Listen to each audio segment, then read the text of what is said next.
Welcome back to another episode of Action Toon Bros. Yay! Great.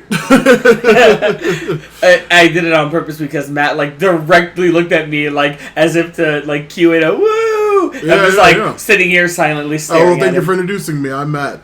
Who are you? My name is Chris, friend of the podcast. Sorry, I'm introducing you. Hi, I'm Ben. I'm the co-host of this particular episode. And now you're the host. Come on. Yeah, I know. Take initiative. Real nice. Let's see. The other person, of course, we have Chris, friend of the podcast. No. We've established that Chris is already here. I'm Ben Sturgeon. Yeah. I'm the co-host, man. Hey, it's good to be here. Ben with his southern accent. Tell him what a southern accent, y'all. Yep, that's all Ben. Yar! I be offended by your southern accent. Oh, I see you're a pirate now. Hooray! Yeah, No, absolutely. this be a southern accent, ye. Bro, let's say ye. Anyway, Speaking of classic cartoon stuff, we are covering a brand new series for Action Toon Bros, Primal. Yeah. We're covering the Genndy Tartakovsky. Specifically, his name is above the title, so it is Genndy Tartakovsky's Primal. Now, an artist and cartoon animator who I am very familiar with, Ben and Chris. I know you guys both. No. I'm not the artist he's talking about. Yeah. Ben and Chris are the artists. Genndy Tartakovsky's most famous for Dexter's Lab and, of course, Samurai Jack, which is the closest to this series, and then Primal as well. Did he also do Pop-Up Girls and Fosters and stuff like that? No, that was Private Kraken. Okay, yeah. Surprisingly enough, Tartakovsky did Hotel Transylvania too. Yeah, very popular series with some very funny bits I've seen in it. Yeah. I've been following his stuff for years. I've been such a huge fan of Dexter from the very beginning. That's probably one of my favorite series of his. I don't think I've seen the final series of Samurai Jack, the one that aired on Adult Swim. Chris and I did actually live on computer. Oh yeah, it was pretty great. Nice. They did a good job with it. Hell yeah. I loved this series because it was so goddamn fantastic. When I first saw random clips from it, I was so excited because I'm a huge fan of paleontology and dinosaurs and stuff like that. But then also, there are so many fucking cool ass creatures and so many cool ass concepts, and I was really surprised at how actiony the series is. It's insanely fucking bloody. Right? Yeah. I mean, it's it's an Adult Swim show, so obviously Genndy could get away with a lot more. Hell yeah. Also, I remember that it was the popularity of the last season of Samurai Jack, the maturity of it, I think specifically he said that the quiet scenes that everyone was huge fans of for that final season so that's what inspired him to make something with literally almost no dialogue in it. Oh shit, I was wrong actually. Genndy Tartakovsky was a co-director for Powerpuff Girls. I know. Okay. I knew there was some Along with crossover. Kraken. Yeah, I knew there was some crossover with Powerpuff Girls and Dexter's Lab and stuff like that from Nice. that era. Nice. So fantastic. This series I was so fucking hyped for. I love the fucking main character and everything like that. And just before we did start, I didn't mention that, speaking of Dexter's Lab, that there was the episode Old Flame that I'll go into when we start the actual episode descriptions. But how familiar were you guys with this series beforehand? I was only slightly familiar because when season 2 was wrapping up, I had watched some clips of it on YouTube. Because beforehand, I last year, because last year, if you were to tell me that we were going to be doing this show today, I wouldn't believe you. So I didn't think I was going to watch it, so I watched some clips of it. Yeah. But then, then you were after She-Ra, you're hey, short, medium, or long? And I'm just let's go short. And you're just okay, we're doing Primal. I'm huh? Yeah, hell yeah. I'm glad we picked this one because I love rewatching it because it's so fucking fantastic. And there's tons of really, really esoteric references and shit too, stuff in the series that I'm really looking forward to covering. Chris, how familiar are you with this? Ben told me the name of the show and that it was directed by Genndy Tartakovsky. And then we watched it the other day. That's it. Hell yeah. Yeah, quite literally, yeah. Favorite Genndy series, both of you. Go. For me, it's an obvious Samurai Jack. Samurai Jack, yeah. Oh, Yeah. Wow. Don't get me wrong. Don't get me wrong. His other works, especially Dexter's Lab, fun series. I just really was drawn more to the actiony kind of thing. And I mean, before may he rest in peace. Mako. Mako. Mako was fucking Aku. And I'm familiar with some of his work, especially, best Avatar character, #fight me scrub, Iroh. Hell yeah, General Iroh is fucking fantastic. He is. And also, maybe in the Genndy Tartakovsky verse, there's some Aku references coming up in the next season, or part of the series. We'll see. Well, maybe you guys should keep an eye out for Primal, coming up soon. AKA this episode we're listening to now. Okay, so I am very much looking forward. Do you want to get started? Or, how familiar are you guys with, dinosaur shit? Do you guys watch Jurassic Park at least? Or because Jurassic Park, I had a brother who was almost as enthusiastic as you are about dinosaurs. We used to have, when I was a kid, we used to have really thin hardback books that were all about the different dinosaurs and stuff. I know I don't know, I'm not a expert, nor have I had an interest in the paleontology part of things, but I do know the Jurassic Park velociraptors were not velociraptors. I think it's the Brachiosaurus or the Brontosaurus or something is not an actual one of the six. It's not an actual dinosaur. But other than that, when it comes to actual names, come on, dude. We played D&D where you had a paladin with a Parasaurolophus? That one. Yeah, one of those becomes very important in the next right, yeah, so I'm just you know what? When it comes to dinosaur facts, I'll let Matt take care of it. Oh, hell yeah. Well, what about you, Chris? I mean, aside from the obvious Tyrannosaurus Rex, I know basically nothing about dinosaurs. Oh, well, that's good. I could drop some real ridiculously esoteric knowledge on you for this series. There's no way for me or Ben to dispute it. Yeah, pretty much. Yep, I'm right, and you have to take my word for it. Yeah, pretty much. Speaking of, since we're just, doing my pre-episode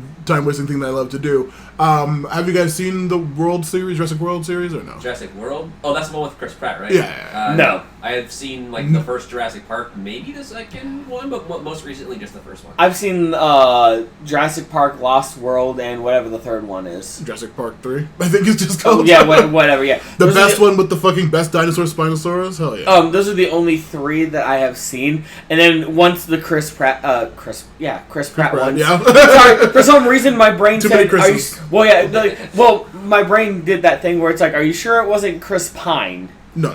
No, I'm no, it was Chris Pratt. But once I found out they were doing it with Chris Pratt, I'm I'm fucking out, man. He's whatever in that series. Those movies get progressively shittier and shittier, and I've never seen anything fucking so terrible in my life. The last two. I fucking love the first one. I love the third one, honestly, more of the entire series. I think I love the third one the most, just because Spinosaurus Egypticus is so fucking fantastic in that series. In the Lost World Jurassic Park, yeah. What are those tiny ones called? The Compsognathus? Yeah, that one. Yeah, Compsognathus. Yeah, see, I didn't know what they were called. And you're just yes, that one. Okay, good. Compsognathus are fucking fantastic. But yeah, other than that, any other pre-game stuff? No, just that I fucking love Genndy Tartakovsky, and I fucking love dinosaurs, and I'm very much looking forward to starting this series. Yeah. Hell yeah. So what do we got? Episode 1 of Season 1? No. Episode 0, Dexter's Lab, Season 2, Episode 28 from 1998, Old Flame. Dexter is silently working on some beakers and some chemicals in his lab. The experiment succeeds! Hell yeah! He thanks everyone, and all of his robots clap for him because he's a very weird, lonely kid. He ponders how great it would be to meet the caveman who invented fire. Oh wait, duh, I'll just use my time machine, he says. Yeah, right. He literally just jumps in it, and we cut to Spear, literally, is trapped under a giant rock, or trapped under a rock in a cave, and a bear is trying to get to him and attack him. Then suddenly some lightning zaps a tree branch, and it falls with fire. It scares the bear off. And then Spear kind of leans towards the fire, kind of gently touches at it, burns himself, and screams at it. And then he kind of picks it up and sees how warm it is. He grabs the branch and then goes through a very, very long journey back to his home camp. You see him travel past mammoths. You see him travel past all kinds of other birds and monsters and all kinds of stuff on his way back. He eventually finds his family, and he shows them fire, and they're like, whoa! And then you see the mom, you see the two kids, you see a grandparents with them too. He puts the fire down, they all take some flame, they're all cheering about it, and they're all really happy. Then suddenly, a terrifying, gigantic square opens up on the side of the cave, and Dexter, does this little boot walk out, grabs him, and he's like, hey, I think you came in, I'm glad you invented science, come with me.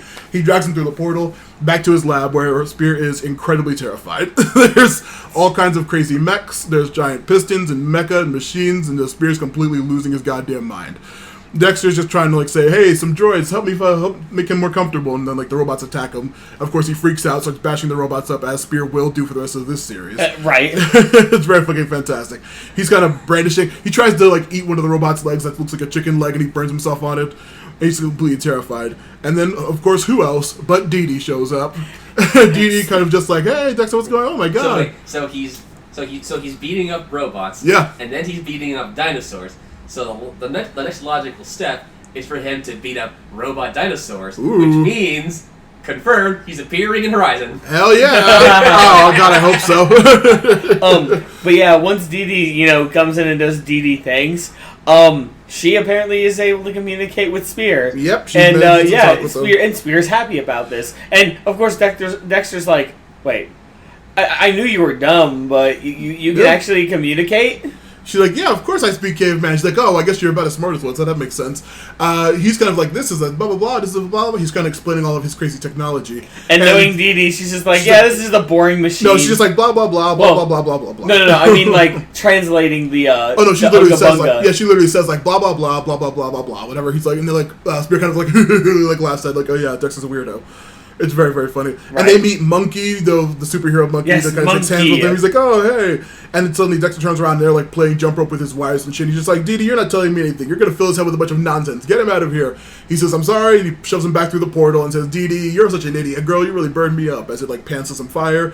Cut back to Spear, back with his family, playing some jump rope. Playing some fucking double scotch. Yeah, double scotch or double dutch or whatever it's called. What a wonderful thing. Yeah, right.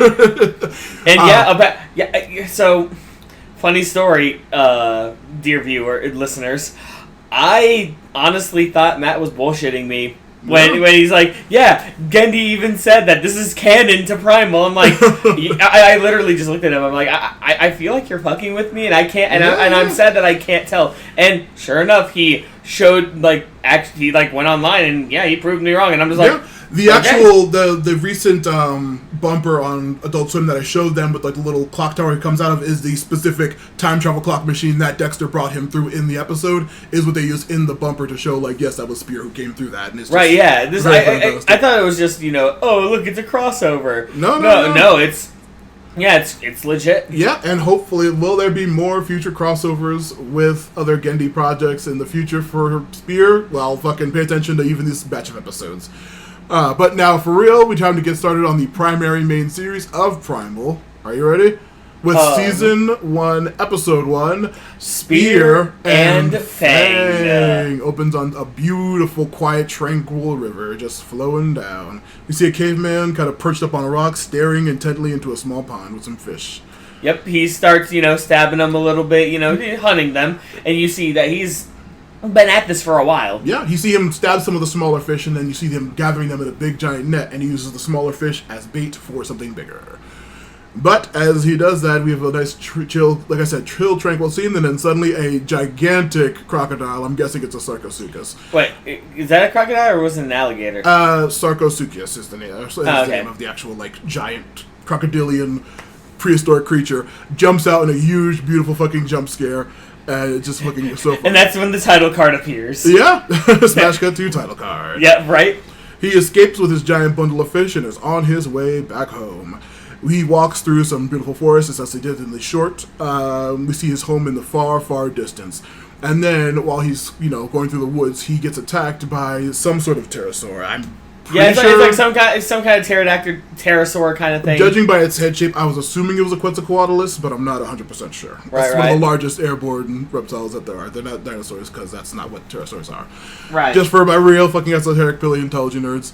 At some point, he sees the fish, it tries to get him, he hides inside of a huge tree, while the thing kind of just screams and flaps around and then eventually leaves. Yeah, and then it hears something in the distance, and then it screeches, and then it just flies immediately. Yep. And of course, Spear is sticks his head out Then he starts walking back to his home, and you can definitely tell this is Tartakovsky, because not only is he good with the silent scenes and stuff, and with his character designs, he's really good with backdrops and just seeing everything. It's just beautiful scenes of everything. And then he hears screaming. Yep, he sees a gigantic field of grass and he sees a massive dinosaur footprint in it. And we see a woman and some people screaming in the distance. He rushes back to his home and he sees his kids and his wife getting brutally eaten by a large pack of T-Rexes. Yeah, were those what those were? I looked online. It says they're T-Rexes, even though with those like singular horns, I thought they were either ceratosaurs or right. Yeah, because that was the thing. Like, it wasn't T-Rexes. They were Anjanaths. Yeah, because Spears the first monster hunter. Well, you know? I mean, damn right he is. He fucking does the mounted combat amazingly. But yeah, there are 3 Tyrannosauruses with single giant like horns on their face. They're all red colored, and they are like completely destroying the family. And mind you, this is like not even 5 minutes into the episode. No. Not even 5 minutes, and already all of the main character's family just fucking devoured. Yeah. Brutally. In fact, just like the main character's family in general was on screen for less than a minute, and they're already dead. Yeah, right. Literally, like small children getting like flung up in the air and like eaten in one bite by the goddamn Tyrannosaurus. It was so fucking ridiculous. But yeah, he manages to fight them off as he's screaming his head off, and at the red horned Rexes, he scratches one in the face, but they kind of give flight.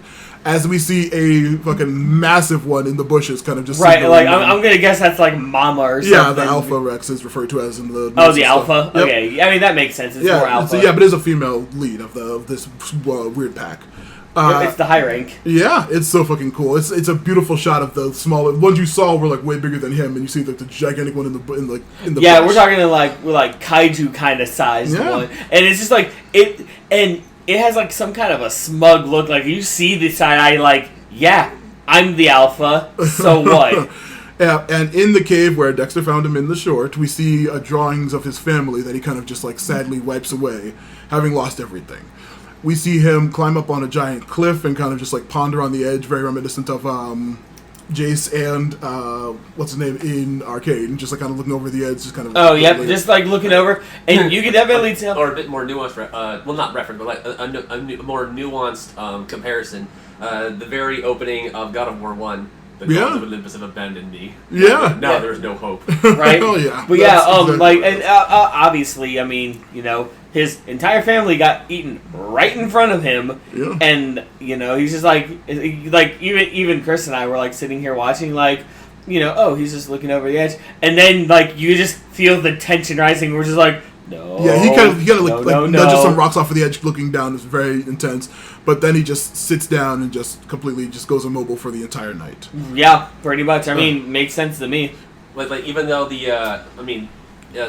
I would not blame him whatsoever for making that choice, but like apparently, despite the pain he's feeling, even the will to survive is more powerful. Yeah, and the next morning, as the sun rises, he sees the ghost of his family inside the sun's reflection. Yep, they're on screen for another less than like 30 seconds. Yeah, they're giving him the will to continue on. We see him back at the lake continuing to fish, and he sees another Rex. He's incredibly pissed off. Where the other ones had like a horn on their nose and were red and striped, this one is no horn on the nose and blue and striped. Yep. We see him pick up his spear and follow them back home as he sees it's collecting fish just like he was himself. He follows it into a cave and sees that it is a mama trying to feed her little pups. Yep, and like he's like all like attack mode and everything like that. Yeah. But the moment he sees the babies, he's upset. He's conflicted because all of this is a parent trying to fend for the children. And then he just, like, you know, he can't. He's just so incredibly pissed, and he's ready, but then, he's ready to turn or attack them, but he gets shot down by the Red Rexes, who also show up here, and they begin attacking this other green T-Rex. Yep. And then, as you know, the green T-Rex is defending her children. Yep. Spear is just like, you know what?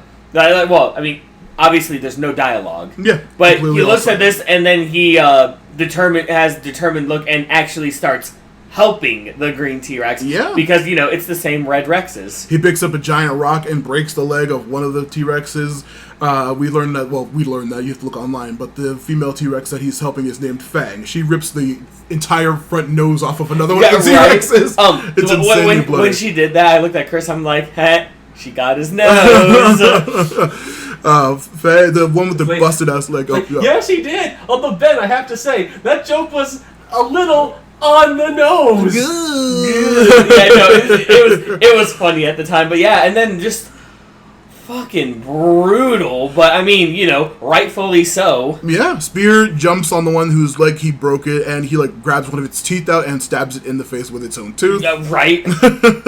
He then he literally mounted onto its head and took out his dagger and started stabbing repeatedly. Yeah. It was It's actually so funny because crazy. it's mounted. Now get your dagger. Literally breaks the tooth off. I'm like, weird flex, but okay. Wait, now do enough mounting damage and down it goes. Hell yeah, well, absolutely. He does manage to get it down, but it does swing him off for a second.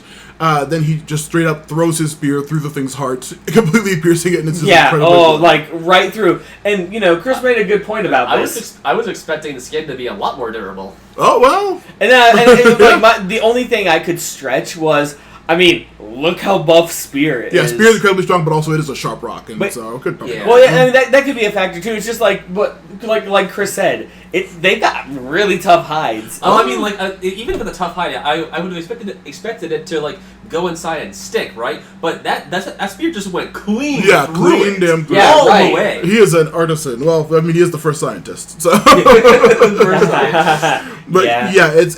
after those two are finally felled, we see Fang's little babies come up and start kind of playing with. Yeah, being all cute and stuff. Yeah, they're playing. And, they're pulling his hair. They're kind of just jumping around on him. And of course, Mama's just sitting there like, you know what? I'm okay with this. You're pretty alright. And then the giant Alpha Rex appears and knocks Fang the shit out. She smacks the shit out of him with the thing, and then she just immediately grabs both the fucking kids and munches them in one fucking bite.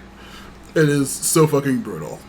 Let's see. Yep, and then there's another major fight ensues. Yeah.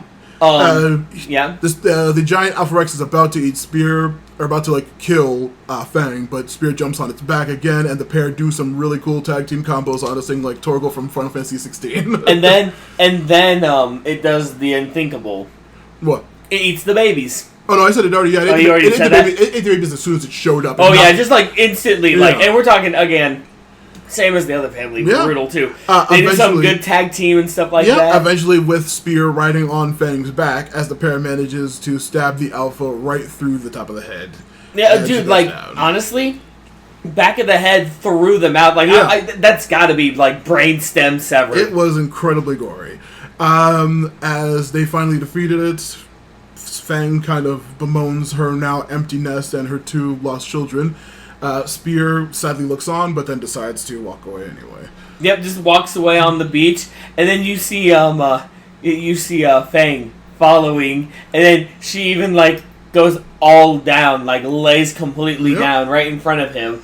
I don't know whether or not to be like, hey, you know what? I've got nothing. Just stab me or something like that. Or just to be like, okay, I'm submissive now. Do you need some help? Or I have nothing else. And then he kind of looks on, kind of thinks about it for a second, and then bam, they join forces. We see a cool-ass shot of we see the money Spear shot. riding Fang, and it's just like, hell yeah, we're about to go on some crazy-ass fucking adventures. And, that is the end of episode 1. Now, Ben and Chris, after seeing that first episode, having known very little about the series, what were you thinking of the series is going to be after that?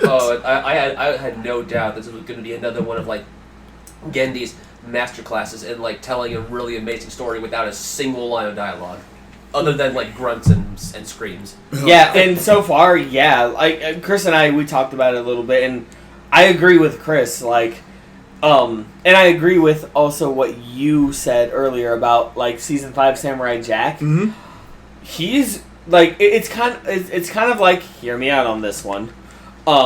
It's kind of like Revenge of the Sith, where the quiet moments, are the ones that have the most impact. Mm-hmm. And yes, I'm it's good, but it's not good, it's not bad kind of thing with Revenge of the Sith. Yeah. But when the moments got silent almost, and you just heard the music and just saw what was going on, you felt that more than the actual dialogue parts. In this, it's like that, but the entire episode. Yeah. And just beautiful music and beautiful scenery, amazing great sound effects. And Not to everything. mention that the lack of any sort of dialogue makes this extremely easy to localize to other countries. Oh, absolutely. Yeah. Well, that too. But also, even the fight scenes were beautifully animated, Yeah. and albeit very brutal and gory, but they were all beautifully animated. Mhm. So, it So was much amazing action. definitely for a start of a series. Well, sorry, for a start air quote because we forgot episode 0. Uh-huh.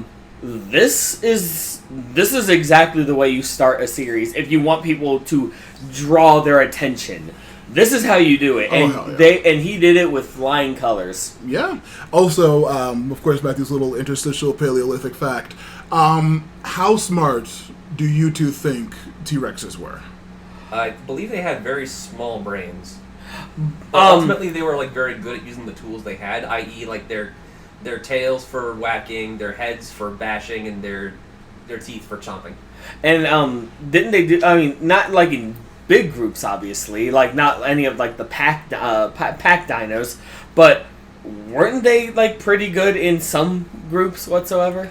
Well, would you two be surprised to learn that there is an index that scientists use to measure the intelligence of animals? It's not literally the size of the brain, but it is proportional to their skull and everything that. Right, yeah. And they were able to, to figure out the hierarchy of intelligence, first figuring out how smart dolphins and chimpanzees and domesticated animals are compared to more wild animals or everything as well as insects and stuff like that. Mm-hmm. Given this fairly new science, but this is very measured and everything like that, they have established that T-Rexes were approximately as smart as chimpanzees.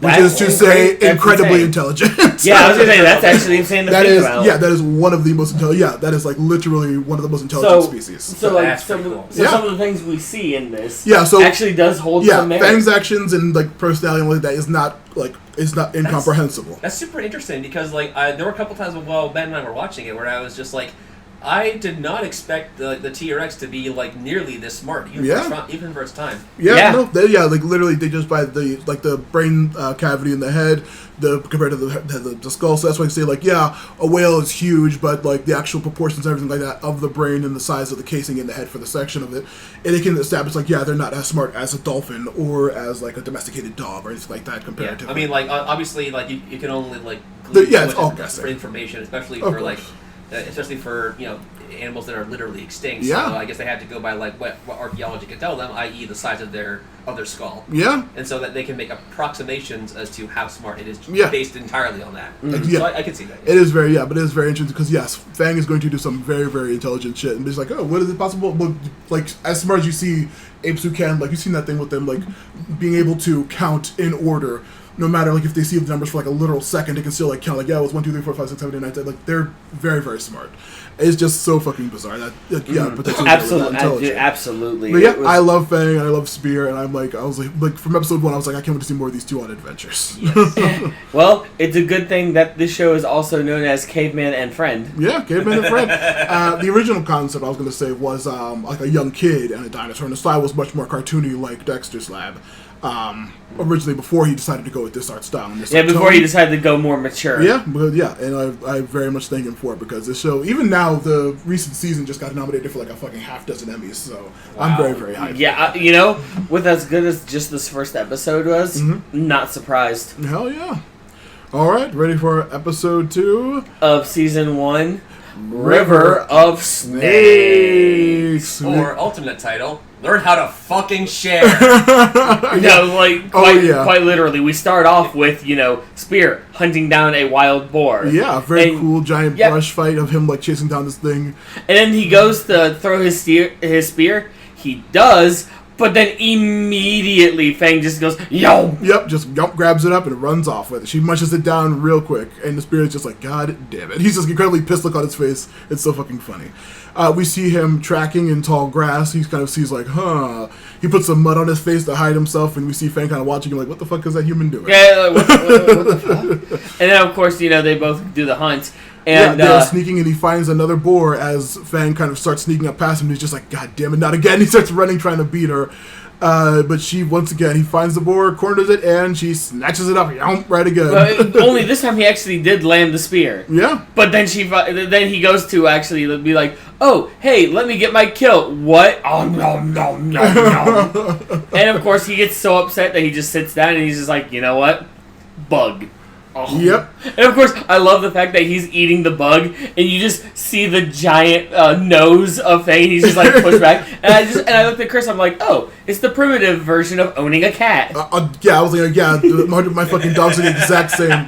Right? Fucking terrible. Like, you go to eat something, your cats eat it. You do it again, you eat it. You finally get to eat something that you didn't want, and your cats are just like, please, and he's like, no, stop. Yeah, exactly. Speaking of which, yeah, the noises used for Fang there's a lot of like lion noises used for her like sound effects and stuff like that. You can actually tell it's very, very fun. But yeah, he loses that once again. He's just like, okay, I'll eat this fucking bug, and then cut to him having diarrhea because he had a fucking gigantic bug. And then as he diarrheas, she diarrheas. Yeah, he sees that she must have left a gigantic poop the size of him right next to where he was pooping. He's just like, right? this fucking thing. I swear to God. Because at that point they haven't invented litter boxes yet. Yeah, of course not. We see that he continues to search for food. He finds some fruit hanging from a tree, and he's like, oh, thank goodness. He climbs a tree, reaches for one of the fruits, and Fang knocks all the fruit out of the tree and starts eating it off the ground. Yeah, which, by the way, aren't T-Rexes of that sort, aren't they just strictly carnivore? Or were they? Or they could were have they been actually omnivorous. Okay. They could have been omnivorous. Yeah, because I thought it was just weird. I just thought it was weird that a T-Rex known to eat meat was eating fruit. Well, yeah, but also there's like birds are descendant of dinosaurs, and a lot of birds like corvids and stuff like that are omnivores. So well, as Fang's eating all of this fruit, yeah. Spear actually like gets fed up with this. Yeah, he's incredibly pissed. And he does is he a Neanderthal? I believe so, yes. Yeah, doing the Neanderthal thing of, like, grunts and stuff, but threatening. And, she's just like, Yeah, he, like, waving his spear at her, yelling at her. It's like, ah, ah, and she's just kind of, like, looking at him, and it kind of just, like, calms down. Old man yells at Dino. Yeah, I know. And then, of course, he just ultimately backs down. Yep. And then, at night, they're around a fire. They go to a cave, and they rest together as Fang snores incredibly loud, and Spear cannot get any sleep. And at first he's extremely agitated and tries to sleep again, but then he finds a little solace in making shadow puppets. Yeah, he makes making like different sounds and stuff, making different shadow puppets. Some rabbits, some mammoths. He makes a couple of looking other over, animals. seeing that he's performing for the ghosts of his two kids. Yeah, as he continues to make shapes, he sees the shadow puppets kind of transform into a giant dinosaur and eat the shadows of his kids, and he's once again flashed back to the horrible incident that happened to him before. Yep, and he just like snaps back into reality, and then he just he just stares like intently at where Fang is, and then just angry, and then of course Fang wakes up a little bit like, bitch. Yeah. The next morning, we see there is a very brutal storm as they're walking in the rain. They walk by a massive waterfall as they continue on their journey. Once again, beautiful sound design on this series that's incomprehensibly good. They spot another thing of food. It's a deer this time. Only it sees them and it runs away. They kind of look at each other like, oh, we're back at a competition once again. And this is when, before they even start, Spear starts threatening Fang once again, waving his spear at her face, saying, hey, don't you fucking think about it. Just don't you touch this. Yep, just completely yelling at her, and she kind of looks at him like, what the hell? He does end up finally tracking down this weird, ancient deer-looking thing.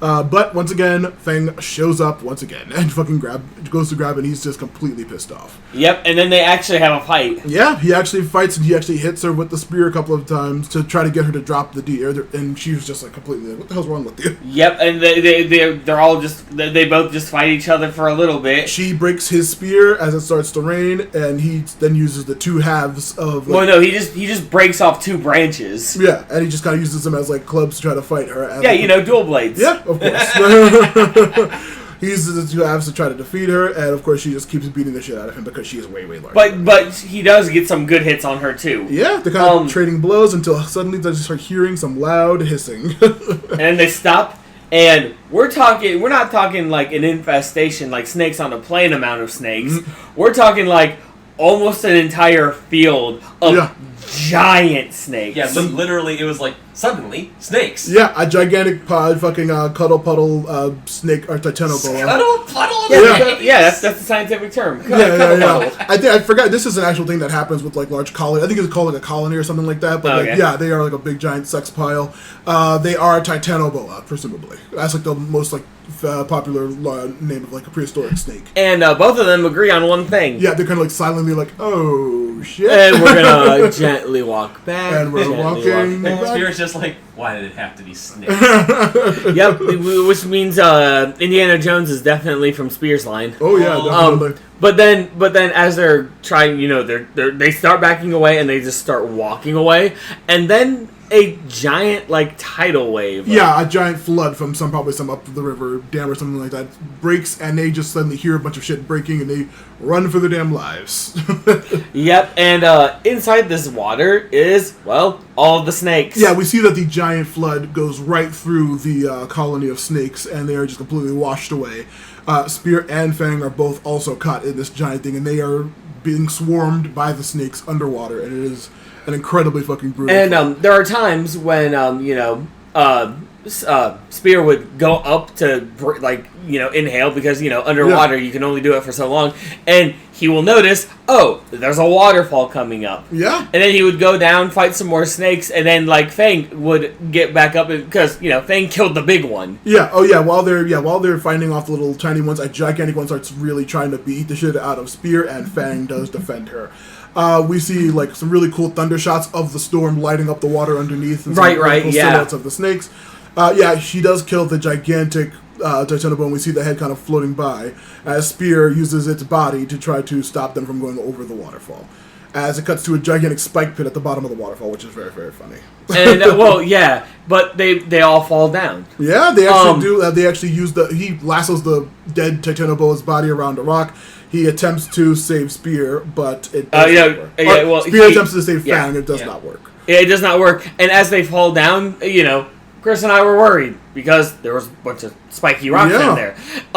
Fang falls perfectly safe between everything. It actually it turns out the spikes were actually much bigger and much more highly spaced. It was very, very funny perspective thing because I was like, when you see her falling, it's just like zoom out and like she's tiny, like the huge spikes, like she'll never do anything. Yeah, right. But then, which it's just like, oh, okay, that means Spear's right. Like Spear's gonna be safe. He falls down and then he fucking got like 5 concussions. Yeah, we on see his him way knock down. into a bunch of the rocks and fall into the water. Fortunately, Fang does drag him out of the water and to safety. And as Spear awakens, he sees Fang as the one who brought him. Oh, he kind of looks around, doesn't see Fang anywhere, and then she brings him back his broken spear. Yeah, the top part, yeah. Yeah. And then, they just look at each other with like that we understand each other kind of look. Once again, like, hey man, we've been through some shit, we really got to learn to work together. And then at the end, you see another wild boar getting chased, and only this time, Monster Hunter Stories happens because Spear is on Fang, and they both hunt together, and they finally share their food. Yeah, they actually both are riding her. He manages to kill the boar, and we see them on a nice campfire roasting the boar for a delicious boar meal. And that is where... Oh, wait, no, not yet. There's another one little bit as they're sitting by the fire enjoying some delicious boar. Another snake crawls out of the water, and they're just like, oh, shit. Fang is like, fuck! And then all of a sudden, Spearhead hits, and then he doesn't even cook it. He just adds it to the fire. Just throws it into the fire. You're right. Fucking precision with his throw, though. He is insanely good. He hits clearly on the snake's head. Seriously, yeah. It's so fucking funny.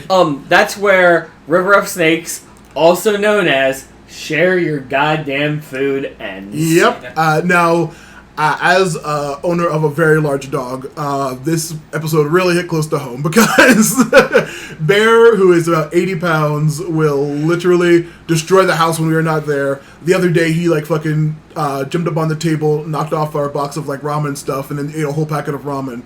I had to call my the hospital I work at to find out by the vets there. Like, is it okay if he just ate just the ramen, not the plastic, not the flavoring? And they're like, yeah, that's fine. I'm like, okay, good. And he locked his ass up for the rest of the night because he's a bad dog. Yeah, right. I constantly have to shove his face out of my face. If if I'm eating anything, he'll be up on me. He'll fucking try to knock shit out of my hands. He's just, and I'm like, wow, Fang is literally just like a giant cat or dog who's just the most misbehaving ass thing ever. Pretty much, yeah. She is so fucking funny. Yeah. Training and learning the training and learning the sharing was so fun. Chris, I know you have 2 cats now. Have you ever had like a large dog you have to deal with? No, I've never had dogs. I don't think I ever will. No, yeah, they're a lot of work. Yeah, we have a friend Especially because I live on the 7th floor of my apartment complex. Yeah, so, no, like, I'm not taking a dog outside. Absolutely not. Day. It's very it's like 3 times a day with my boys. It was a nightmare back when we lived in apartments. But yeah, we have a friend in Georgia who has some kind of shepherd dog. Maybe possibly an Australian shepherd, but I'm not sure. Yeah, I think that it sounds correct. But either way, beautiful dog. Seen her before. She's a puppy, and she's 80 pounds. Like less than a year old. Yeah, less than a year old, and is like. She a Burmese mountain dog? No. Warble? Our friend's previous dog was Burmese mountain dog. Mm-hmm. This one is some kind of shepherd. I can't remember, but it's a big shepherd dog. Not a German shepherd either. But yeah, and still a puppy, like not even a year old yet, and still is able to, like, when excited, run up to someone and tackle them, like hit their knees and make them fall. So I'm just like, holy crap. Yeah, Fang is very intrusive. I was saying, speaking of like training and stuff like that, Chris, your like food routine for your cats. You want to explain that for the podcast listeners? So like, yeah, I'm trying to like kind of get them to kind of like wait patiently and kind of like get the food on command. So I'll put the food into a bowl. I'll like hold it up above them so they know it's there. Wait for them to both sit. And then I'll like start counting from like 1 to 10. But because I want them to specifically wait until the number 10, I'll get to like 9, then just start shouting off random numbers, and I'll keep like my hands near the bowl to like kind of hold them back if they like deviate, and of course they will deviate from time to time. And then as soon as they get to 10, then they'll go for the bowl, and then I'll like pet them, and be like, good job. Yeah, it's very animal training is very, very difficult, and I love Spears finally learning that lesson with Fang because she needs the fucking help. A very, very cute episode. I love the Titanoboas. I assume you guys don't know nothing about snake breeds and stuff like that, or species. I know. I know some pythons. I know some boas. Not all boas, but and I wouldn't know what kind of venomous snake these were. Yeah, I was gonna say in terms of snakes.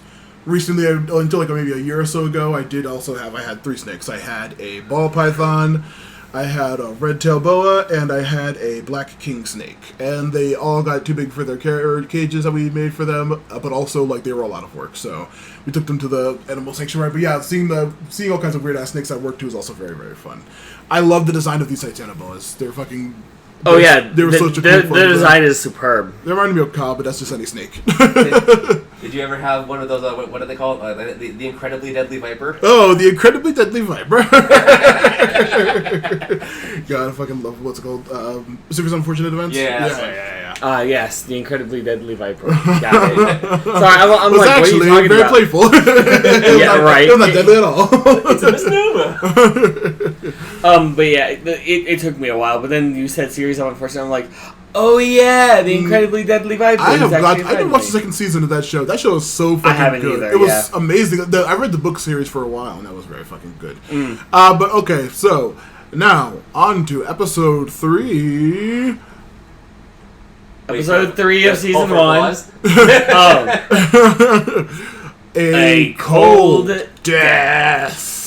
Yay, we finally get introduced to Gamma. Yeah, 100%, yeah. We open up a beautiful snowy field as we see some really, really fucking cool giant herd of mammoths led by, I know it's a female lead on the mammoths. Yeah, a big, beautiful female. Yeah, she's like, all of them I couldn't tell if it was like a paint thing on her nose or it was like a bone structure on her nose. I think it was bone structure. Yeah, it was but they were just, just walking through in like a kind of V formation kind of thing. Yeah, they're kind of just sticking close together so they don't get lost in the snowy blizzard that is happening. And then, they just walk on through. Yeah, we see the herd kind of just walking as they're going, but then we see a very, very elderly one with one tusk missing, very, very mangy, patchy fur.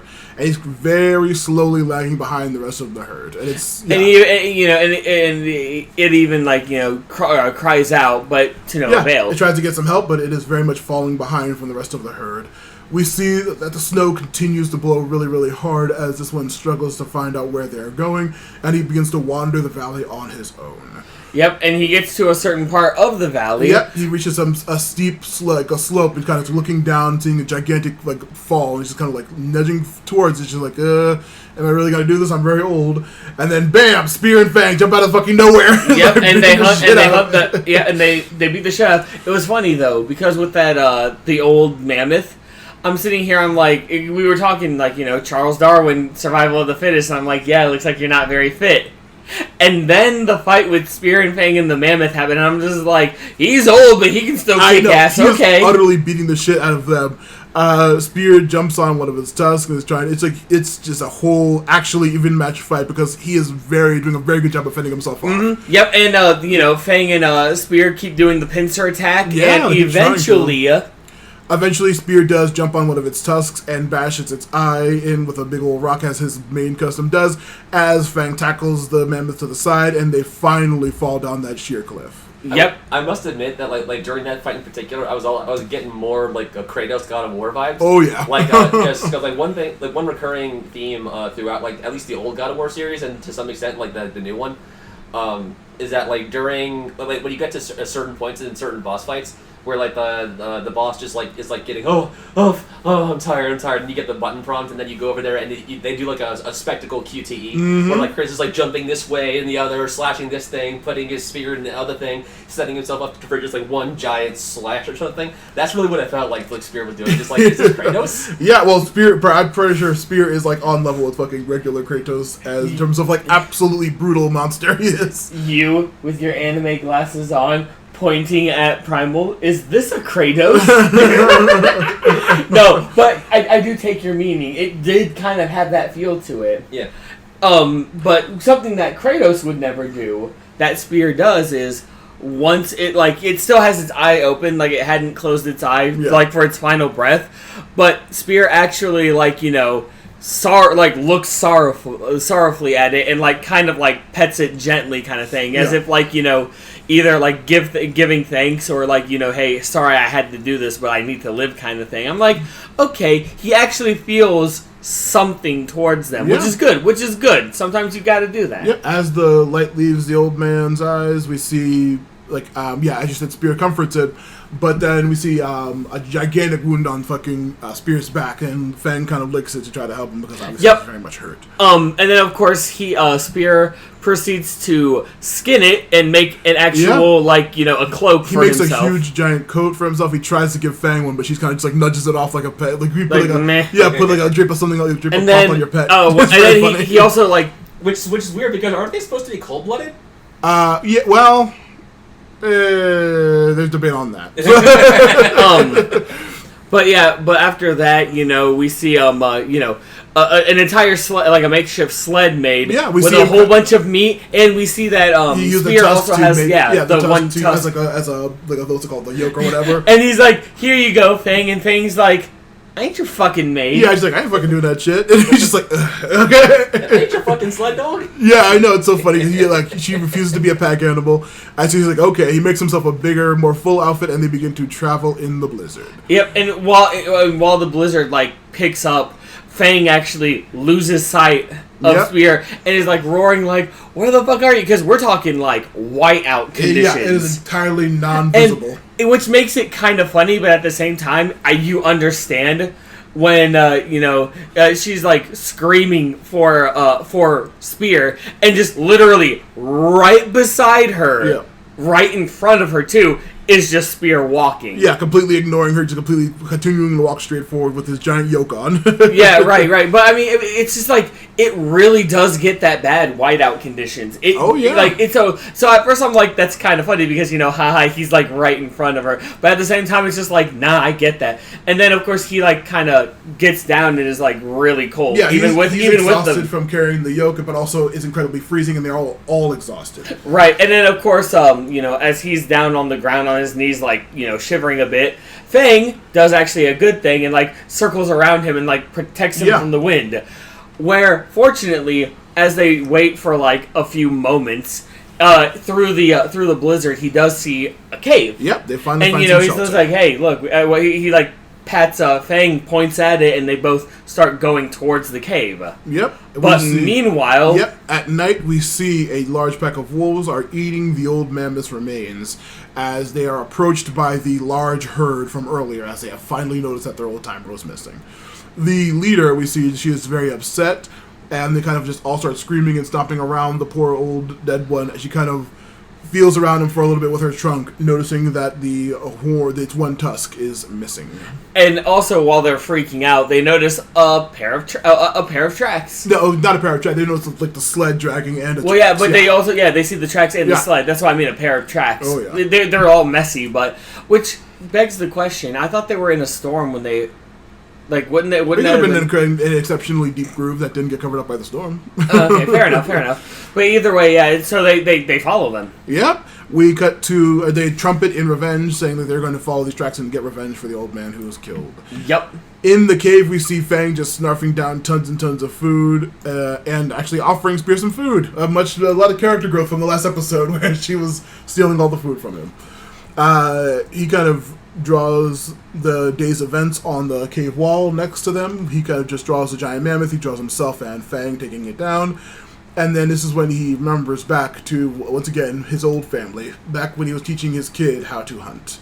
We see some more weird prehistoric deers as we see the kid... I'm sorry, prehistoric what? Deer? Yeah, plural for deer. Deerses. Deer? Deerses. Deers? Come on. Deersies. Yeah, some deersies. Yeah, there you go, deers. Yeah, I wrote it correctly in my notes, honestly, but still. They're hunting some weird deers, and he and his son finally do manage to take They're one just down. doing it to spite him. Well, still. Whatever. They managed to take it down, and then this is when we see Spear trying to impart be respectful of the kills to his kid. Yep, and then the child does the exact same thing, and I'm like, good. You're teaching good values. Yeah, this will really help when the kid grows up. When he gets older, like his dad. Yeah, I hope he doesn't get eaten by a dinosaur. Yeah, We're all connected in the circle of life. Absolutely. Remember who you are. Meanwhile, this is CNN. This is CNN. And then as he's having all this, the entire cave starts shaking. Yeah, it starts rumbling back and forth, and they're like, "What the hell is going on?" Spear and Fang dive out as the things begins to collapse around them. Yep. And they see the gigantic mammoth herd just standing around them. Yeah. Yep. It surrounded them, and a very, very big fight ensues. Yeah, they wanted to fight, but they try to fight, but they are wildly outmatched. Oh, very outmatched. Like a lot happens. Like they're even tossed Fang, around by the herd. Fang's getting tossed around and everything. They're completely. Fang gets some good bites in, but the fur is too thick, and they're just completely just beating the shit out of him. Right, yeah, and then they actually sandwich Fang a little bit, and Spear is upset at this. Obviously, picks up the tusk and starts getting ready to use it. Yeah, he's kind of branching it around, yeah, right, swinging it around, and the lead female sees the tusk, and slowly, just walks over to it. Walks over to Spear and just looks at him, making mammoth noises. And Spear notices what he's carrying, looks in her eyes and sees something. Yeah, he has some kind of connection that and so he's just you know what? He holds it up in respect. He gets down and offers it to them. Yep, and she, the leader, she takes it. And then they all leave calmly. Yep. And of course, goes to check up on Fang. Yep, spoilers, she's fine. Yeah, she's fine. She's looking around, she kind of looks around confused as the mammoths kind of walk by her passively, not paying attention. She's a very funny, confused animal look on her face, just kind of huh? We see the next day as the herd approaches elephant graveyard. But mammoth graveyard. A mammoth graveyard. Filled with bones and everything like that. It's full of things, and they gently leave the tusk down for the old timer. That's all they could carry to the spot. As they begin to sway rhythmically back and forth, just really peaceful. Yeah, nice, some kind of scene. Ritualistic type of mourning the dead kind of thing. Yeah, and they all take turns rubbing the remaining tusk with their trunks, and it's just very peaceful scene as the episode fades out to the end. Yeah, honestly, we obviously don't know about mammoths or anything So we don't even know if they've ever done something like that at all. And even if they haven't, it's like a really neat scene to see because a lot of people, especially in today, a lot of people, are like, oh, they're just animals. They can't think like that and stuff. But then you see scientifically and like just them in the wild, they actually do have certain things. Like, I mean, it took a while for people to realize that, when a crow dies, a bunch of other crows mourn for it. Yeah. And like if they see someone being rude, they actually remember that shit. And also the thing with the actual thing with elephants having like the whole, I would say the literal meme of elephants having an excellent memory, never forgetting. They do have like incredible memories, and also they're able to like actual paint like with their trunks to paint images that they remember. The main thing about this episode obviously is the elephant graveyard, which is a possible urban legend. It's like debated among all kinds of like actual animal scientists today if it's actually real or not, or a coincidence of the actual like large graves. And this episode specifically is in reference to an actual mammoth graveyard. Sachsen-Anhalt, Germany, the prehistoric museum there is a location in that area where there was a mass amount of dead mammoths found in one area. And their tusks were all missing, which people say that means that there were some kind of humans involved in whatever happened. All the tusks were missing. Yeah, so that means that presumably either the people dragged them all there, or that if it was an actual like natural graveyard, because the like idea of an elephant graveyard is that the elephants all go to one place to die, and it's like where all their bones are. But it's like, is that an actual thing, or is kind of like Monster Hunter World, actually? Yeah. Well, yeah, absolutely like that. Or I guess Monster Hunter World. I was gonna say there is a giant one in the Lion King movie, and also in the Kingdom Hearts, the Kingdom Hearts world of the Lion King movie. But still, it's it's very fantastic. This one was, I think, one of my favorite ones, animation style, and it also told. See, now I'm pulling a deers with you. Yeah. It also told a story that has been told many times. I mean, I was getting you probably know, you probably remember this movie, Princess Mononoke. Yeah. Towards the end, spoilers for that movie, but it's been out for many years, so sorry, not sorry. Towards the end, when they cut off the deer god's head, and all it wants is it back, and like everyone's like trying to fight to survive, kind of thing. But then they, realize, oh shit, we need to return this, and they do, and everything turns back to normal, kind of thing. Kind of gave me vibes of that because it's like they're angry because they have a fallen brethren, and all he had to do was just give her the tusk, and she just took it, and everything was fine. Yeah. Also, as you say, with the story of this episode, this is the first that could be like an episode where Fang and Spear's presence is like a little bit more like unimportant to the actual like animal story being told. Right. Here. Yeah. It's very like one of the Doctor Who, Dr. Light episodes. It's like, yeah, they're there, but like their presence isn't as important as the actual animals going through like a weird story. Absolutely. So fucking good. I love it. It was a very beautiful episode, and I love the ending of it. What about you, Chris? What, the episode in general? I mean, yeah. I mean, I don't know if I have like any favorite episode. I certainly quite liked it along with the others. Yeah. Yeah, okay. It was a really fun episode. Or not fun. It was a very depressing, very beautiful episode. And of course, all of me being one of 3 Monster Hunter fans here, I absolutely was constantly making parallels to Gameth and Elderfrost Gameth. Yeah. Okay. So I'm gonna level with you. Even so far as to having the Gameth battle track playing in my head. Okay, I'm gonna be real with you. Yeah. The impact of the importance of these episodes did not leave us. But throughout every single episode that we watched of these this group of episodes, Chris and I were just constantly making Monster Hunter jokes. Of course, it's very Monster Hunter-esque. He is a literal monster hunter. As we'll see in them coming up in the next episode. Yeah, and he has a friend, the Fulgur Anjanath, because it's a blue Anjanath. Also, I wish that you were like Monster Hunter stories. I wish you could have a fucking that's small monster. That's what I said him too. Like when Spear was writing thing, I was like, oh, it's Monster Hunter Stories origin. If that game have New Game Plus, I might just replay it again because it's so fun. I love that game to death. I can't believe it didn't have any DLC or anything. That game was so fucking fantastic. Yeah, oh my god, that episode is real. Like when it comes to just painting a story, just telling a story, that was probably of this group one of my favorite ones because it was the picture was painted so well. Oh. I mean, Genndy has been known to do that. Well, like, Chris said earlier that Genndy is able to tell a wonderful story without dialogue at all. Literally no dialogue, and it's a very so it's just beautiful. like, it was just beautifully done, and it hit a good note with me, and it really sticks out as one of my favorites of this block at least. Hell yeah.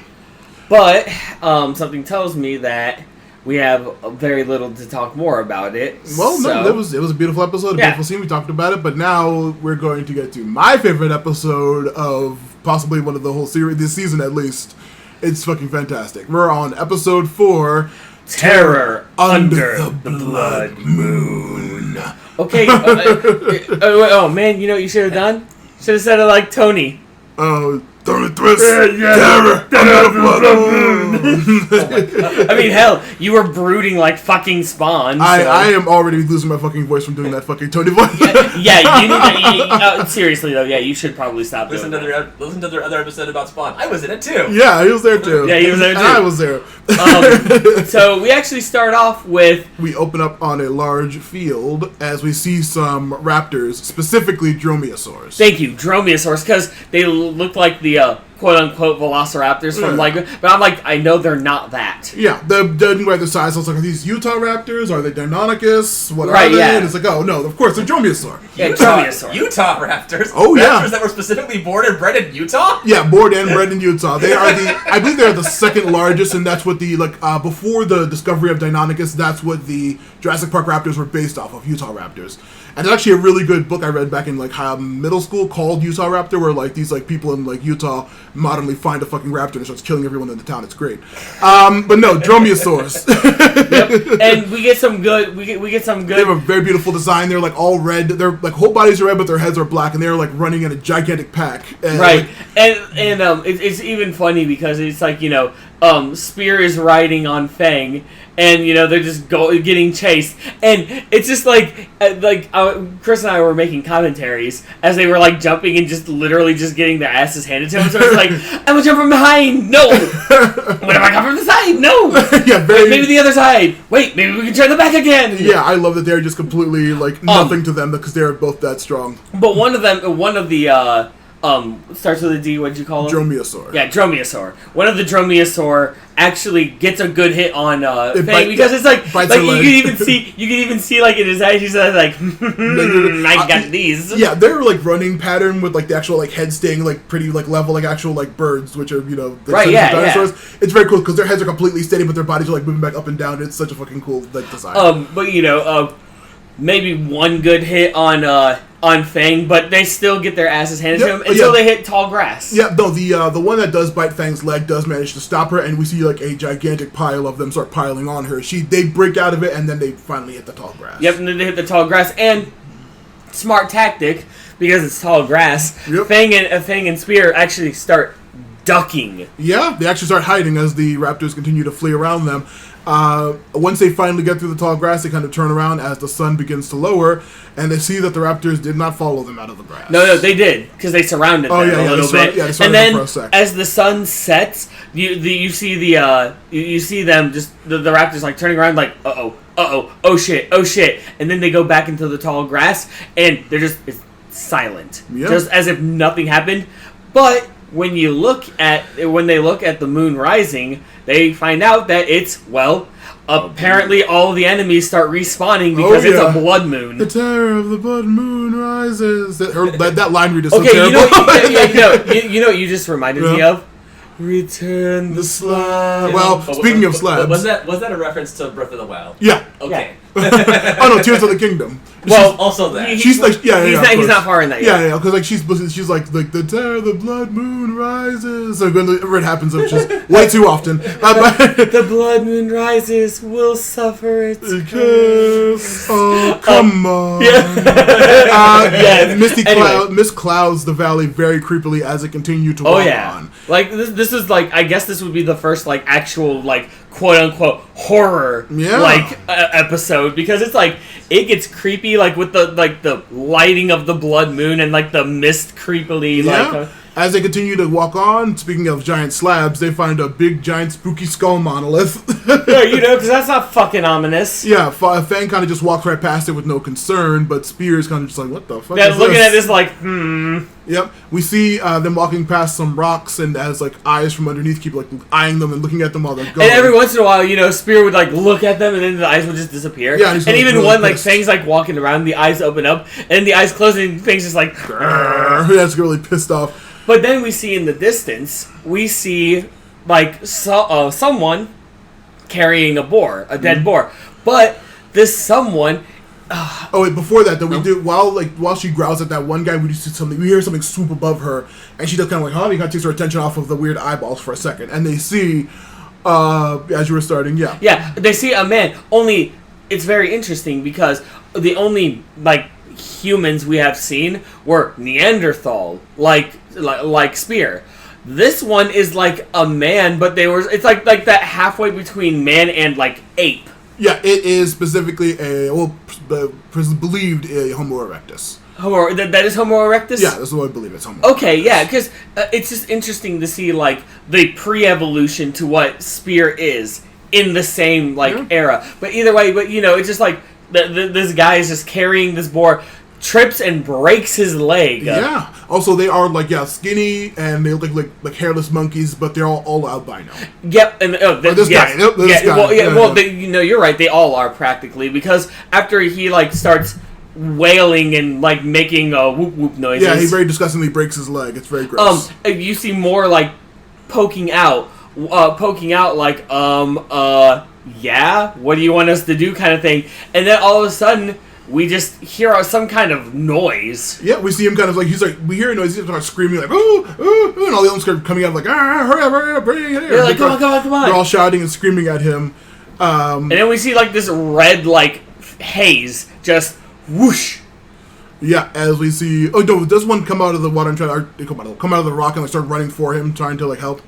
Or trying to get the food anyway. No, trying to get the food, but then he gets swiped. Yep, gets swooped up by something. It was like I said, like a red haze, and Spears sees this uh-oh, and then he just starts booking it. Yep, he runs for the guy.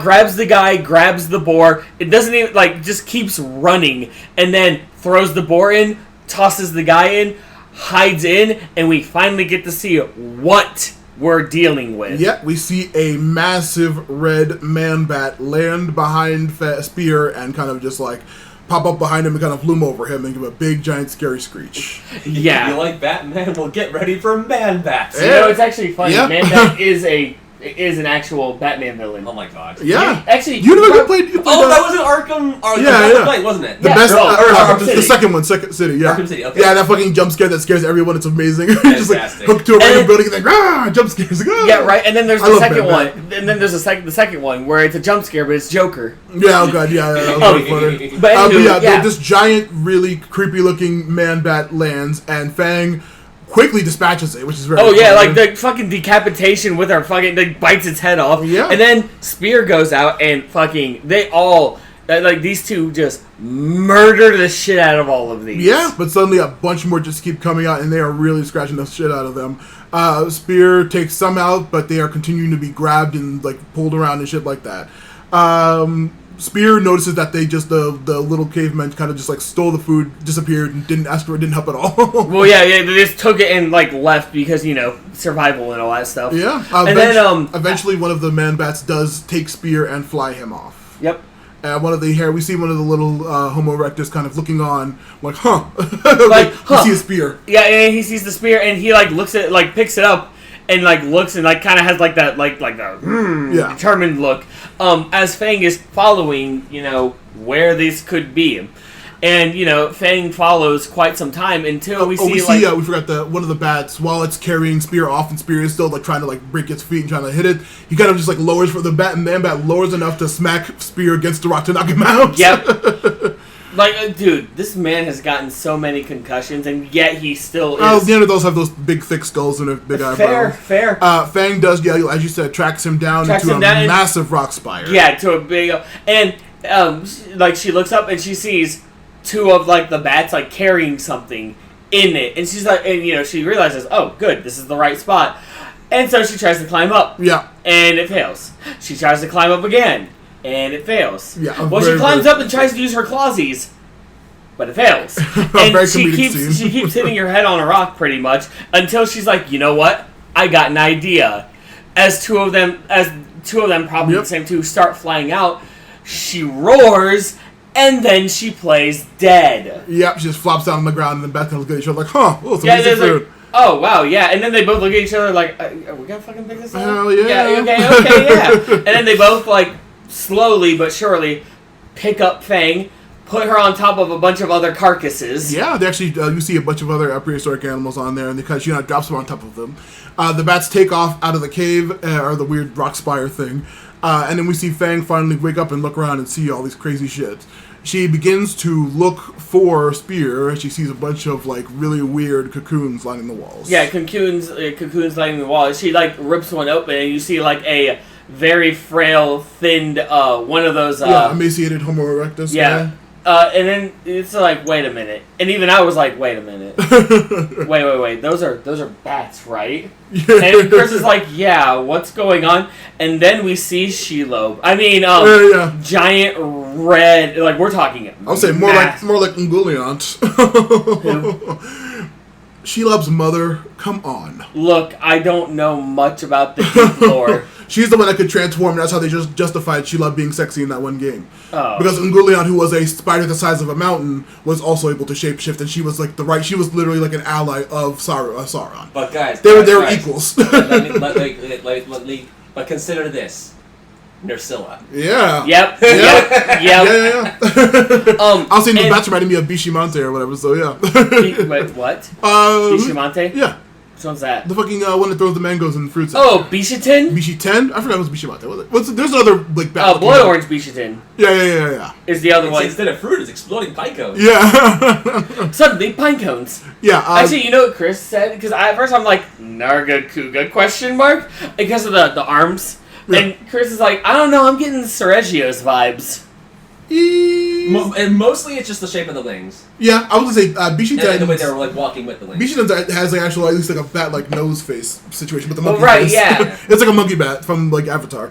But either way, the flying lemur bat. Yeah, flying lemur bat. Yeah, flying lemur bat. But then we see like the big old spider, bigger than Fang. It is drooling enormous. with like an enormous fuzzy red spider. Just completely crawls out of and just way too big for him to pop, or way for big for Fang to possibly hit. And this Shelob-esque spider decides to do something that I didn't expect from a spider. Starts shooting web out of its mouth. Yep, very bizarre. And then of course Fang tries to fend off, doesn't succeed, rips off one of the cocoons again. Got lucky to find out. I think she smelled out. She smelled. Oh yeah, that's probably right. And she does manage to free him, but then the spider just completely knocking the shit out of her because the spider is way too much for fucking either of them to handle. And like we're talking, this spider is so strong that Fang bit part of its leg off, and it still was walking on it. Yeah, Spear bashed its leg in with a rock, but it kind of just went back normal and pushed him away. It's just way too fucking strong. And the one small detail I liked that the spider was doing was with its front two legs, it was using the little grippy claws. Oh yeah, the little grippy things that spiders have. Yeah. Yeah, but a lot of fighting ensues, and they finally stab it through the side of its head. Yeah, Spear. Oh, the spider does eventually, while it's beating the shit out of them, wrap up Fang at one point, and Spear needs to save her. Yep, and Spear finds the carcass of a wrapped up Triceratops. Some sort of ceratopsian. Yeah, some type of ceratops. But yeah, breaks off its bashes its horn. Yeah, with a rock, and then it just stabs the spider right in the side of the head. Yep. Which is funny because after that happens, all of the some of the bats start flying in. Yep. But as they're on their way back, the entire flock are on their way back. Spear's hey, I thinks about having a great idea, uses the web from the fucking mouth sack, whatever the hell, the web spinner in the mouth, and then starts pulling it out, and all I could think of was, hey Chris, that web is coming out of her throat, right? why am I imagining just a long piece of spaghetti coming out of Yeah. That's exactly what I felt like too. They're just like, like, thanks, I hate it. Yeah, quite literally. That's where my mind went with the imagery of that thing. And speaking of which, it does like pull taut at one point, so like for whatever reason the spinner in its mouth gets like really tight, and they're using it to like rappel down. And they finally, it cuts short, they fall off the rest of the cliff, but they're perfectly fine, and they start running for their lives. Yep, and then all the bats go in. Yeah, and we see and then all the bats go out, and they're upset. We see them kind of like, nudging around the dead spider, and they kind of just like starts freaking out and screaming like tons and tons of these bats, and they're incredibly pissed. And then they all like start swarming out, and Spear and Fang run past where the Homo erectus are, and the one is just like making like wah kind of noises, holding up the spear, and Spear just like runs over, grabs it like, thanks bro, now hide. Because it just like looks like, wow, there he goes. Wait, what's that noise? Looks over and sees all of the bats, and does what every sane individual would do. Hides. Yeah, it's very, very funny. And it's a good chase scene. Yep, as they go to chase, they once again they begin to fight in the mist, and it is really fucking beautiful. Yep, but then they keep running though. But they fight every once in a while, and then through like just the timing of everything, daylight does kind of crackle open. I'll say there's one really fun bit in the fight where they do once again lift up Spear, but he's literally like in midair, killing them in midair, like jumping from bat to bat, killing them and continue jumping on the other ones like a crazy midair combat. Right. And of course, Fang is also like jumping up in the sky, like hopscotching them on the ground. Very funny. It's just brutal as hell. It really is. It's so brutal. But then after the daylight breaks, and the bats are way far away from home, they reach the tall grass from earlier. Yep. All the bats start like going in, following. Yep, flocking around the top of the grass. And who should appear but that group of raptors? Yep, but once again the dromaeosaurs hop out and start grabbing the bats, and we see like them actually both killing each other in like giant piles of crazy ass fucking bloody fight. Yeah, right. And so it's just like as all of that craziness ensues, we see Spear and Fang like get out of the other side, and they just run over into the sunset. Yep, they kind of just sunrise actually as the sun rises, and they finally flee to safety. Yep, and that's where it ends. Yep, that's the end of the episode. Now this is probably my favorite episode of the season because just all of the creatures in this episode, from the dromaeosaurs to the man-bats to the giant spider and even the fucking little nasty Homo erectus, are so fucking beautifully designed. I love the aesthetic of them. I literally am gonna fucking buy like Warhammer. I remember in Castlevania with the night creatures that I said like the giant man-bat looking night creatures. Yeah. I love the aesthetic of those so much that they inspired for my Warhammer army of my vampires, and I literally I'm gonna paint some of my fucking bats red just because these ones are so goddamn cool looking. Yeah. I love the giant spider too for my fucking goblin spider riders. I have some giant spider monsters. I'm gonna paint them red as this fucking evil queen spider. It's so fucking beautiful. Yep. This one was really good. Like it got the spooky atmosphere. It was like watching a horror animation. Yeah, it was so bloody once again with the actual killing of the bats and the actual killing of the fucking little nasty Homo erectus guys.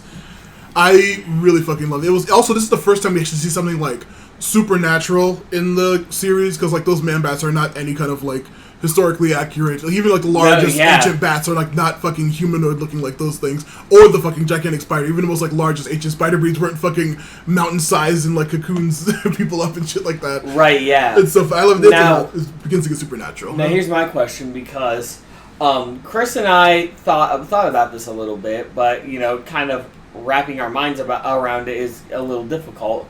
Obviously, the bats with the spider had a coexistence thing going on. So the bats provided food for the spider. What would the spider have provided for the bats?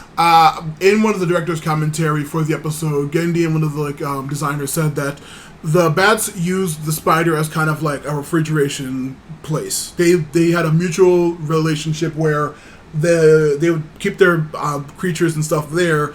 They would take them from there occasionally, but the spider would still eat from there as well. But they had a beneficial symbiotic relationship where the spider being dead did destroy their food source, which was the people that they kept there, and it was a mutually beneficial thing, and also maybe a weird pseudo worshiping thing because there was a one of the other things about Director's Cut, there was a lot of deleted scenes. Some of them were like minor little like animatics of like different animals, but there was one where a female man-bat person was like working with the spider, and that's what alerted the spider to Fang's presence in there at the time. But like, yeah, they had like a mutual relationship. They just kind of stored their food there.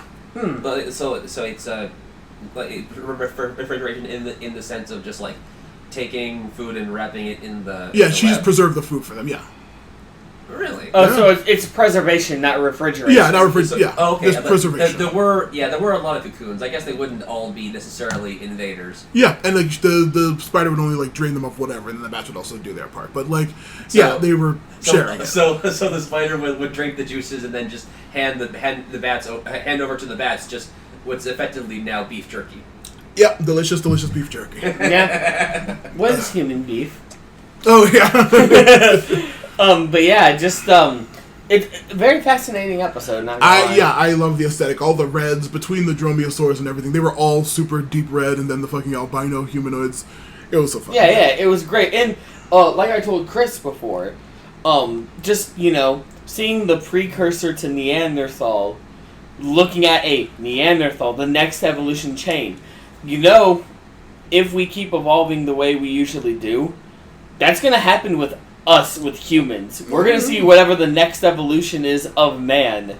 Also, with the general, like, not historically inaccurate stuff, obviously dinosaurs and humans run around at the same time, but like the actual seeing the different species of human around is very fucking interesting. Yeah, it was. It's just like, damn. Yeah. Speaking of different species of humans. Oh yeah. Also, you might have to cover this one. I'm losing my voice a little bit, so we're getting. Which is this is one of this episode coming up is the one that I saw clips from the most before watching the show, and I was just like, holy shit, I gotta watch that fucking episode. Right? Yeah. Well, this is the 5th episode and the final one of this string of episodes that we're gonna do of Primal Rage. Really, you didn't even say episode 5? I did. Well, I literally started with that. Too late. Start again so I can catch up. Okay. Scratch back. Don't worry. He's not going to edit this. Yeah. No. Episode 5 and the final episode of this string of things. Just to refresh your memory of what I said. You really got to quit like interstitialing after the number so we know when to actually start at the same time. We'll never get it right.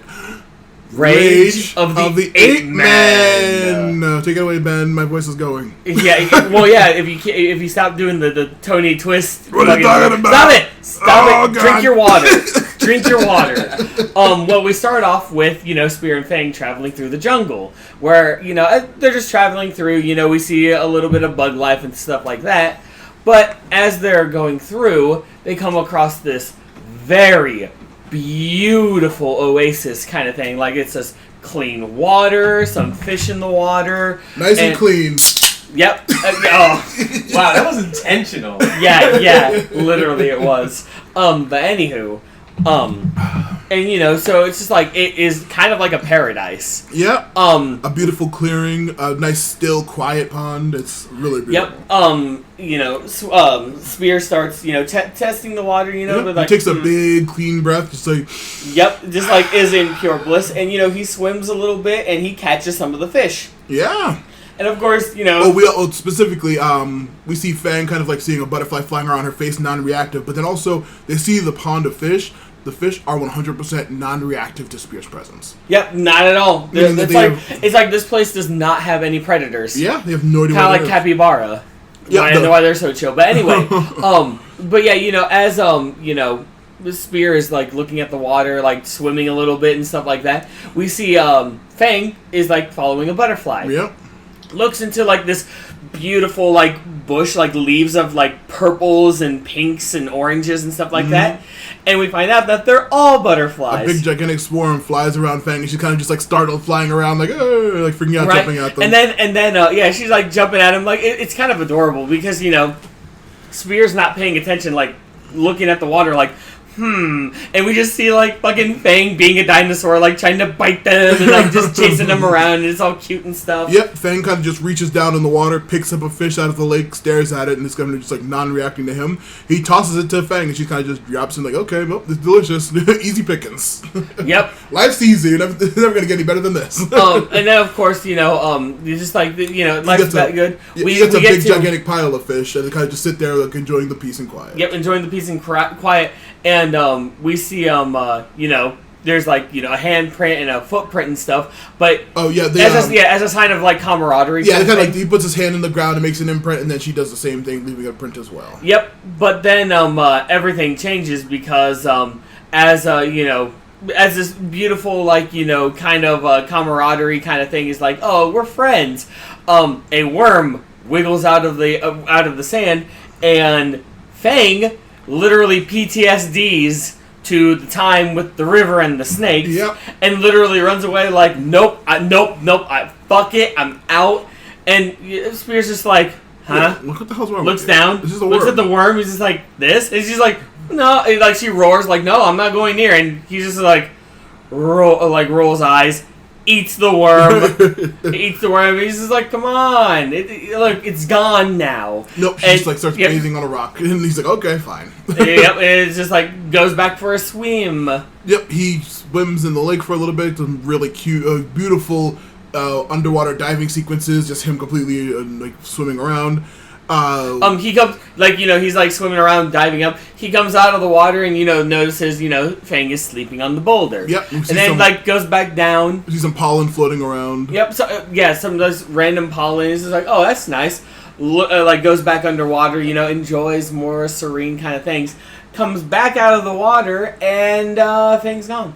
Yeah. We see, he goes underwater. He kind of gets a smirk on his face like he's about to pull a prank. But then we see some footsteps approaching from Fang's POV. Yep. He comes up and he sees that Fang is gone. Spear sees a giant trail being dragged into the forest. And he's like, what the hell's going on? Yep. And then he gets knocked out from behind. Yep. And then as he opens his eyes. And when he opens his eyes, he just sees some kind of creature carrying around, and then immediately the you see a silhouette. You don't get to see anything, and then the creature literally looks down at him, and then immediately knocks him out again. Yep, bonks him on the head. We see a big. We see in vines a Bigfoot-looking ape man. Yeah, pretty much. Yeah, but these are. I'm trying to say now until we get to where he's going. Well, he's gonna wake up tied up beside Fang, where we see a whole bunch of the ape men. Yep. But specifically, it is theorized that these are Australopithecus, which were the more like ape-looking cavemen, even further down than Homo erectus. These weren't even walking upright. These things are literally they are more ape than human. They are literally 100% way more apish.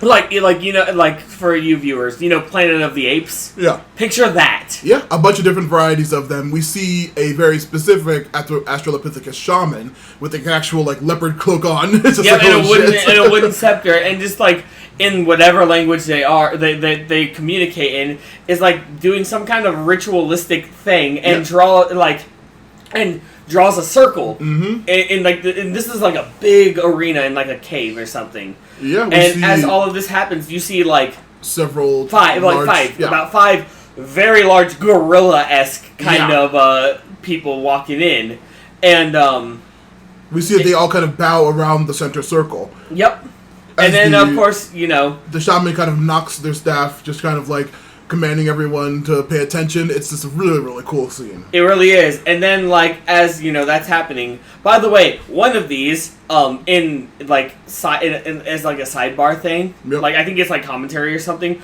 One of these guys, one of these big old ape men, has a name. Oh yeah. Yep, and his name is Krog. Krog or Krog? It's Krog. Krog? K-R-O-G. Yeah, it's Krog. But shaman does the tappity tap, and all five of these I guess gladiator kind of guys. Champions I wrote. They turn around to each other and they start beating the shit out of each other. Yeah, brutally fucking breaking arms, biting necks, fucking breaking necks. Literally brutally murdering the shit out of each other. Incredibly and with every death, the shaman like double taps it, his like scepter or whatever. Yeah, and also we see that a lot of the like skinnier looking ape men in the field are kind of like cheering on, like woo, yeah. Yeah, like, they're all like cheering, like yes, this is good. Yeah, it's a very very cool ass scene. And just really sick ass ape men. Yeah, and in the end of all this brutality, all of this like ripping flesh and stuff like that. The one known as Krog is the winner. Yeah, he and becomes manages the to champion. kill the champions his size and the one that's much bigger who he thought was probably going to win. Right. And then, but yeah, after all of this, the champion is crowned, and, they start lowering, these weird ape men start lowering Fang. Before all of this happens, the shaman, points to a bunch of different skulls. Yeah. And also this really long wall with a crevice. Yeah, a snaking little down. crevice all the way to the bottom. We see before they lower Fang, they see that was it Krog or Korg? I can't remember. Krog. I spelled both in my fucking notes. Krog. Krog kind of points at Fang, meaning that he wants to fight obviously Fang, and we see him kind of lick his lips I'm gonna fucking I'm eat you. Yeah, as you said, the whole row of different masks, he chooses the Triceratops mask. But before he does that, remember that long crevice on the wall? We see the shaman get a giant bowl, and Krog leans down and puts his lips towards what looks like a spout, dip, yeah, a little spout, yep. And a weird viscous black liquid. Mm-hmm. Just a single drop of it gets poured down, and it starts following it, and Krog drinks it, and then apparently goes apeshit. All the other apes are kind of just staring at him completely quiet. They're ooh, they're anticipating because what's gonna happen. And then Krog literally goes larger, even buffer, and has blood red eyes. His skin turns green and he gets big fangs. Yeah, well. he I don't know. I don't think it's evolution or anything. No, it's basically drank the T-virus. Yeah. Yeah, pretty much. Mm-hmm. So first moment of drugs, got it. Yeah. Or maybe some other. This reaction is familiar to some other Genndy Tartakovsky substance that we'll find out more about in the next half of the season. We'll get there when we get there. All the the apes start freaking out as he gets crazy and gigantic. Fang kind of roars for a fight as it just kind of begins to go down as he dons the Triceratops mask. Yep, dons the Triceratops mask, and this fight is very one-sided, guys. Yeah. And Fang goes out for some attacks, gets thoroughly ass blasted. Yeah, he literally breaking her legs, throwing her against the wall, swinging her by her tail. And she does get a bite out. Yeah, but it does literally nothing. Barely anything. And all this time, Spear is trying to free himself. Yeah, Krog is completely just dominating the fight. Spear does finally, as she's completely Fang's completely done, knocked out, unconscious on the ground. Spear manages to escape finally, and he punches. As normal still, he manages to punch out one of Krog's eyes. Yep, and then, Krog starts thoroughly beating the shit out of him. Yeah. But Spear, gets hit to a wall and looks up and sees the shaman and the wall that he's on. And so Spear's just oh, I have an idea. Starts climbing up the wall. Yep. Some of the other men are freaking out oh my god, what's going on? Oh my god, we gotta stop him! Going for the shaman. Literally, they start climbing up, following, and then he gets up, and the shaman's I'm gonna beat you. Spear literally tosses him over, yeet, and then falls down, and you think oh no, our shaman, what the fuck are we gonna do? They all stare down oh shit, our shaman. Faster! Yeah, and they start climbing even faster. When they get to the top, Spear is guzzling down that stuff, that black liquid, and they're all we're not having this, and they all gang up and start trying to beat the shit out of him, literally doing nothing because, and I quote, because this is how I said it, because Spear starts turning into the blue fucking Hulk. Yeah, A-bomb. We're not talking about doubling his size. It's he fucking triples in size. Yeah. His bulk just turns even bigger. His brow forehead, is enormous. His brow is just fucking enormous. And then his eyes are little tiny pinpricks and a black bar. He's just and then he just jumps down and he starts wrecking Krog's shit. Yeah. To the point where even Krog can't do shit to him. And the final blow, the most brutal blow ever. Spear grabs both of Krog's arms and literally fucking rips them both off. Just blood everywhere. Every single one of these little guys is like, this sucks. Our champion died. Get him! Yeah. Because that always works in movies, my friend. Yeah. Man, that setup though for that final blow, it's like he had both, or like Spear grabbed both arms, and I'm sitting there like wait, you're not going to literally, then 2 seconds later, oh yeah, he just literally, like, quite literally, Chris is like, he's not going to, and he just did? Yeah, it is incredibly bloody and gross. And then, like, that's not even the worst of it, because the next, 30 seconds is just... Right, well, actually, first off, he, beats up some of them. They start running away. He notices Fang is not moving. Yeah. And that just fuels the rage even more. And, guys, honestly, this was the perfect episode to end. Oh, yeah. This is... I don't know about the second half of the season yet.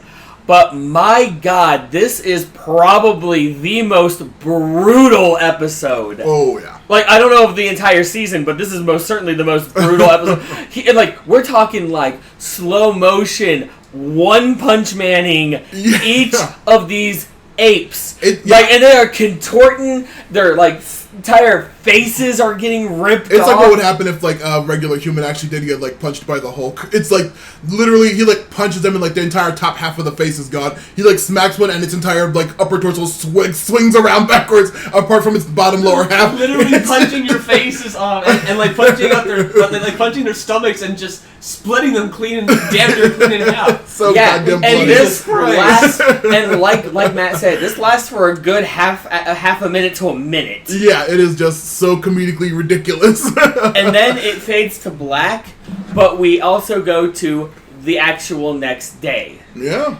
Where apparently this shit does wear off, because we see Spear getting out of a pile of these dead fuckers. Oh, yeah. And he is red with blood.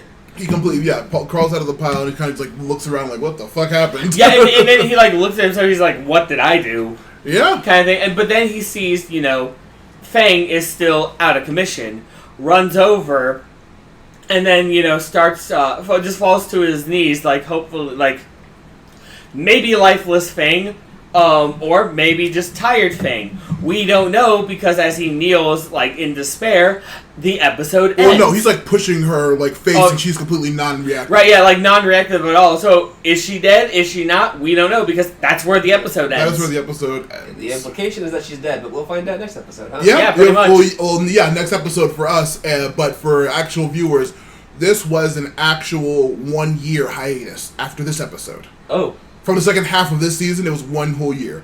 Except for one episode that accidentally leaked at the beginning of the pandemic because it was appropriate and funny. Wait, you mean hiatus for the show? Yeah, the show went on hiatus for an entire year after this episode.